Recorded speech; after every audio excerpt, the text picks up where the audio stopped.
také vzácne chvíle, keď vám obidve deti naraz zaspia, keďže boli od 4:30 hore z nejakého neurčitého dôvodu. Obidve zaspia v kočári a vám neostáva nič iné, iba ich kočárovať, aby sa dobre vyspali. A to som s takou malou dušičkou ešte dúfala, že keď príjeme domov, tak si striemnem s nimi. Výber kočára pre naše detičky nebol až taký jednoduchý. Miško mal totiž to vtedy v tom čase 3,5 roka a vedeli sme, že najbližšieho minimálne pol roka, rok a pol, 2 vôbec nebude chodiť tam, kde my chceme. Preto je kočár pre nás absolútnou nevyhnutnosťou.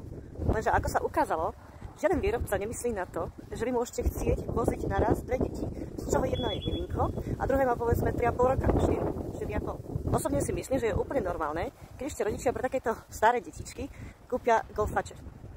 No a keď idú niekde na dlhšiu trasu, tak tam proste to dieťatko hodia. Ja sme teda hútali, ktorý kočár je pre Miška najlepší a teda zároveň aj pre miminko. Boli sme skúšať kočíky v Bratislave, ale aj tu vo Viedni. Súrodenecké kočíky máte také, že buď je jeden akoby nad druhým, alebo sú vedľa seba. No a ja som nejako a priori bola proti tomu, aby sme kúpili ten dvojitý vedľa seba, pretože mi prišiel strašne široký. No ale zase potom, keď som videla niektoré kočiky, ktoré boli nad sebou, ako napríklad myslím, že to bol ABC design, tak mi to prišlo dlhé ako autobus. Okrem iného, v takom kočári, keď deti sedia, tak mi príde, že jedno vždy dobre to vidí a druhé, ktoré je vlastne za ním, pod ním, poriadne nič nevidí. Skúšali sme naozaj rôzne značky, či už Cybex, Gazelle S, alebo Bugaboo Donkey 5, alebo Jules Geo 3. No skúšali sme proste všetky možné. Viete, v čom bol najväčší problém? Napriek tomu, že to bol teda súrodenecký alebo dvojičkovský kočík, samozrejme vo veľkosti. Miško sa do žiadneho nezmestil. No a vtedy v tom čase mal cirka 100 cm. Až nakoniec sme objavili značku Twin Peaks.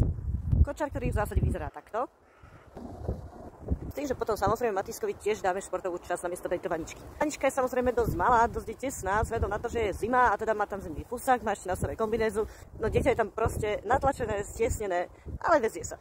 Čo ma naozaj prekvapilo, bolo to, že maximálna šírka tohto kočíka je 75 cm. Čo je pre každé sediace, lomitko ležiace dievčatko v kočíku priestor asi 35 až 37,8 cm. Čo samozrejme musíme brať do úvahy ešte aj rám, konštrukciu a podobne. Tie deti sú tam naozaj stiesnené, ale však keď ideme niekde ako rodina, tak berieme dva samostatné kočáriky, ktoré majú normálne rozmery. Vďaka tým 75 cm sa vieme dostať naozaj cez všetky dvere a výťahy, ktoré sme zatiaľ mali možnosť vo Viedni navštíviť. Až na jednej Miškovej ergoterapeutke. Tam naozaj neprejdeme. Je to proste stará budova s normálnymi úzkými dvermi. Ale keby sme chceli, tak určite sa dá otvoriť druhé krídlo. A potom by sme už prešli. Je to taký ten pocit, že si myslíte, že neprejdem, ale prejdete.